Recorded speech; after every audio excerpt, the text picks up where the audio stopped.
আছে তোমাদের নবম শ্রেণীর বাংলা পরীক্ষার যে প্রশ্নপত্রটি রয়েছে সেই প্রশ্নপত্রের সংক্ষিপ্ত প্রশ্ন 9 এবং 10 এই দুটি প্রশ্নের উত্তর করতে চলেছে। এছাড়াও তোমাদের বাকি সকল প্রশ্নপত্রের উত্তর কিন্তু অলরেডি আমরা আমাদের চ্যানেলে আপলোড করে দিয়েছি। যারা সেই সকল প্রশ্নের উত্তরগুলো চাচ্ছ তারা চলে যাও এই ভিডিওর ডেসক্রিপশনে, সেখানে গেলে একটা প্লেলিস্টের লিংক পাবা তোমরা। তার মাধ্যমে তোমরা রচনামূলক প্রশ্ন, সৃজনশীল প্রশ্ন বা সংক্ষিপ্ত প্রশ্ন এই সকল প্রশ্ন উত্তর পেয়ে যাবে সেই প্লেলিস্টে। তো যারা সেই সকল প্রশ্ন চাচ্ছ তারা চলে যাও এই ভিডিও ডেসক্রিপশনে এবং সেই লিংক থেকে সকল প্রশ্ন উত্তরগুলো দেখে নাও। এন্ড আজকে আমরা যেহেতু রচনামূলক প্রশ্ন করব 9 এবং 10, তার আগে আমি রচনামূলক প্রশ্নের ছোট্ট একটা কথা বলতে চাই। সেটা হলো 9 এবং 10 এবং প্রত্যেকটি প্রশ্নের জন্য কিন্তু তুমি 2 মার্ক করে পাবা। এই ক্ষেত্রে দেখা যায় যে অনেক প্রশ্নের উত্তরে আমরা যখন করতে যাই তখন প্রশ্নের উত্তরগুলো অনেক বড় হয়। তবে আমরা কিন্তু 3 ঘন্টার মধ্যে তোমাকে সম্পূর্ণ প্রশ্ন কিন্তু কভার করতে হবে, যেটা অনেক বড় চ্যালেঞ্জিং একটি ব্যাপার। তাই তোমরা যদি এই প্রশ্ন কভার করতে চাও তাহলে এই 2 মার্কের জন্য তোমরা তোমাদের খাতায় 5 থেকে 6 লাইন লিখলেই এনাফ এই 2 মার্কের জন্য। যদি তুমি 5 থেকে 6 লাইন লেখো, তুমি 2 পাওয়ার থাকলে অবশ্যই 2 পেয়ে যাবা। তো চলো, আমরা অনেক জ্ঞান দিয়ে দিয়েছি, এবার প্রশ্নের দুটি দেখে নিই। 9 নম্বর প্রশ্ন বলেছে, লেখক মোহাম্মদ আবদুল হাই ইংরেজি জাতিকে কিভাবে মূল্যায়ন করেছেন বর্ণনা করো। 10 নম্বর প্রশ্ন বলেছে, কান্ডারি হুঁশিয়ার আর কবিতায় কবি যাত্রীদেরকে হুঁশিয়ার থাকতে বলেছেন কেন? তো এই হলো 9 নম্বর এবং 10 নম্বর প্রশ্ন, এবং চলো আমরা এই দুটি প্রশ্নের উত্তরটি দেখে নেই। মোহাম্মদ আবদুল হাই ইংরেজ জাতিকে কিভাবে মূল্যায়ন করেছেন?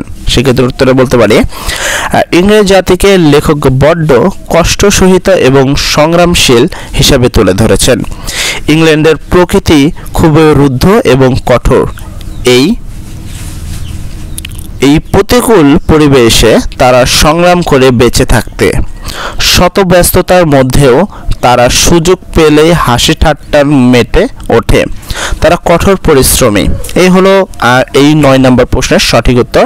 এবং চলো এর পরবর্তী প্রশ্ন 10 নম্বর প্রশ্নের সঠিক উত্তরটি আমরা দেখে নেই। নম্বর প্রশ্নটি তোমাদের ছিল হলো, কান্ডারি হুঁশিয়ার কবিতায় কবি যাত্রীদেরকে হুঁশিয়ার থাকতে বলেছেন কেন? সেক্ষেত্রে প্রশ্নের উত্তরে আমরা যা লিখতে পারি, কান্ডারি হুঁশিয়ার কবিতায় কবি যাত্রীদেরকে হুঁশিয়ার থাকতে বলেছেন দেশের দুর্দিন, দুর্যোগময় এবং মুহূর্তের কঠিন পথ অতিক্রম করার জন্য। সমগ্র দেশ পরাধীনতার অন্ধকারে আচ্ছন্ন হয়ে পড়ায় পরাধীন জাতি দিশেহারা হয়ে পড়েছে। এই প্রতিকূল পরিস্থিতিতে হাল ধরার জন্য একজন দক্ষ নেতার প্রয়োজন, কেননা জাতির দুর্দিনের মনোবলের সঙ্গে জাতিকে নিয়ে সব প্রতিবন্ধকতা অতিক্রম করতে হবে সেই নেতাকেই। কবি দেশের আপাময় জনসাধারণকে নৌকার যাত্রী হিসেবে ভেবেছেন, কারণ দেশের সংকটময় পরিস্থিতিতে এই যাত্রীদের মনের সংশয় দেখা দেয়।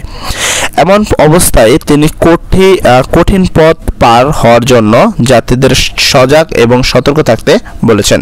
তোমরা যদি একটু খেয়াল করো, এই যে 2 মার্কের যে প্রশ্নটি, এই প্রশ্নের উত্তর কিন্তু এখানেই অনেক বড় রয়েছে। তবে আমি মনে করি এত বড় প্রশ্নের উত্তরটি তোমাদের খাতায় লিখলে মিনিমাম 10 লাইনের কাছাকাছি হয়ে যাবে।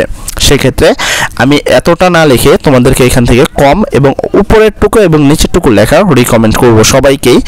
অবশ্যই উপরের এই 3টা লাইন তোমরা লিখে দিবা এবং এই শেষের থেকে 3টা লাইন লিখে দিবা, তাহলেই তোমরা অবশ্যই এই প্রশ্নের ফুল মার্ক পেয়ে যাবা।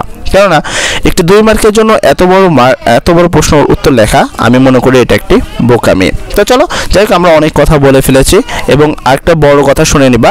সেটা হলো তোমাদের বাকি সকল প্রশ্ন, যেমন রচনামূলক প্রশ্ন, সংক্ষিপ্ত প্রশ্ন অথবা সৃজনশীল প্রশ্ন, এই প্রশ্নগুলো যদি উত্তর চাও তাহলে চলে যাও এই ভিডিওর ডেসক্রিপশনে, সেখানে গেলে একটা প্লেলিস্টের লিঙ্ক পেয়ে যাবা তোমরা। সেই লিঙ্কের মাধ্যমে তোমরা তোমাদের সকল প্রশ্নের সঠিক উত্তর পেয়ে যাবা। যারা আমাদের চ্যানেলটি এখন পর্যন্ত সাবস্ক্রাইব করোনি অথবা সাবস্ক্রাইব করতে ভুলে গেছো তারা অবশ্যই চ্যানেলটি সাবস্ক্রাইব করে দিবা। এবং কেন সাবস্ক্রাইব করবে সেই বিষয়টা আমি তোমাদের ক্লিয়ার করে দিতে চাই, কারণ আমরা তোমাদের সকল প্রশ্নপত্রের সঠিক উত্তর সর্বপ্রথম 7টার মধ্যে সকল উত্তর সহ প্রশ্ন আপলোড করে থাকি সকল প্রশ্নের। যাই হোক, সর্বোপরি কথা, সবাই ভালো থেকো, সবার জন্য দোয়া করি, সবাই ভালো থেকো, সবার পরীক্ষার জন্য ভালো হয়। আসসালামু আলাইকুম।